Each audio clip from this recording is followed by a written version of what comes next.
साबिक lieutenant general Faiz Hamid का court martial एक मुकम्मल तौर पर कानूनी और अदालती अमल है। इस हवाले से गैर जरूरी कयास आराइयां नहीं होनी चाहिए। डीजी ISPR की सीनियर सहाफियों को ब्रीफिंग। कहा, जैसे ही कानूनी अमल मुकम्मल होगा और कोई फैसला सामने आएगा, अवाम को आगाह कर दिया जाएगा। पाकिस्तान ने अफगानिस्तान पर कोई हमला नहीं किया। पाकिस्तान की पॉलिसी सिर्फ और सिर्फ दहशतगर्दी के खिलाफ है, अफगान अवाम के खिलाफ नहीं। डीजी ISPR ने वाज़ेह कर दिया।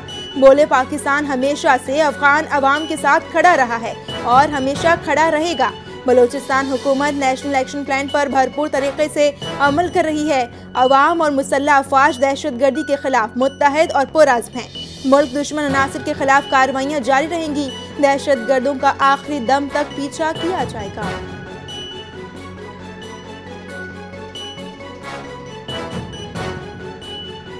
बन्नू में सिक्योरिटी फोर्सेस का इंटेलिजेंस बेस्ड ऑपरेशन, 22 खवारिज हलाक। ISPR के मुताबिक फितनल खवारिज की मौजूदगी की इत्तला पर कार्रवाई की गई। ऑपरेशन के दौरान दहशतगर्दों के ठिकानों को मौसर अंदाज में निशाना बनाया गया। शदीद फायरिंग के तबादले में 22 भारतीय सरपरस्ती याफ्ता खवारिज मारे गए। इलाके में मजीद दहशतगर्दों की तलाश के लिए क्लियरेंस ऑपरेशन जारी। अज़्म इस्तेहकाम के तहत दहशतगर्दी के मुकम्मल खात्मे तक कार्रवाइयाँ जारी रहेंगी।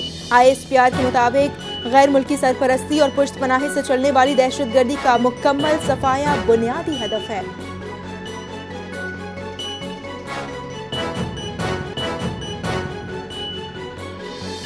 सुहेल आफरीदी की धमकियों के बावजूद हरीपुर में लोगों ने नून लीग को वोट दिया। खैबर पख्तूनख्वा के लोगों ने इंतहाई शऊर का मुजाहरा किया।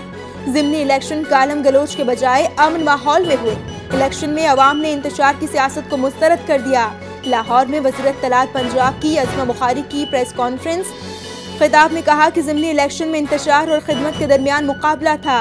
पंजाब की अवाम ने खिदमत, कारकर्दगी और खुशहाली को वोट दिया। लड़ाई मार कुटाई पर फोकस होगा तो लोग वोट नहीं देंगे। तमाम सूबों में कारकर्दगी का मवाजना होना चाहिए।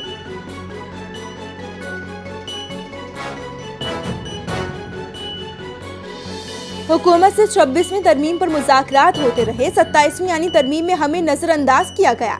मौलाना फजलुर रहमान का प्रेस कॉन्फ्रेंस से खिताब। कहा, JUI 27वीं आईनी तरमीम को मुस्तरद करती है। आज़ाद अदलिया का तस्वुर कहाँ रह गया। हुकूमती मुज़ाकरात में PTI ऑन बोर्ड थी। पीपल्स पार्टी ने जमहूरियत की नफी में किरदार अदा किया, अपनी रवायात बरकरार नहीं रखी। JUI हमेशा से आईनी अदालत के क़याम के हक में रही। मुल्क का आइन ऑपोजिशन और तमाम मकातब फिक्र को एतमाद में लेकर बनाया गया था। और कराची में फूड एक्ट 2025 पाकिस्तान की तारीख की सबसे बड़ी बैनुल-अक़वामी फूड और एग्रीकल्चर नुमाइश का आगाज। नुमाइश में 350 पाकिस्तानी कंपनियां 80 से ज़ायद ममालिक के 800 से ज़्यादा आलमी खरीदारों से कराची एक्सपो सेंटर में मुलाकात करेंगे। वज़ीर तिजारत जाम कमाल खान कहते हैं, फूड एक्ट 2025 में दुनिया भर के संजीदा खरीदारों की इस तारीखी शिरकत में साबित होता है कि हमारी हिकमत अमली वाज़ेह तौर पर कामयाब हो रही। नुमाइश 27 नवंबर 2025 तक जारी रहेगी। पाकिस्तान की तारीख में किसी एक तिजारती इवेंट के लिए सबसे बड़ी बैनुल-अक़वामी खरीदारी डेलीगेशन है।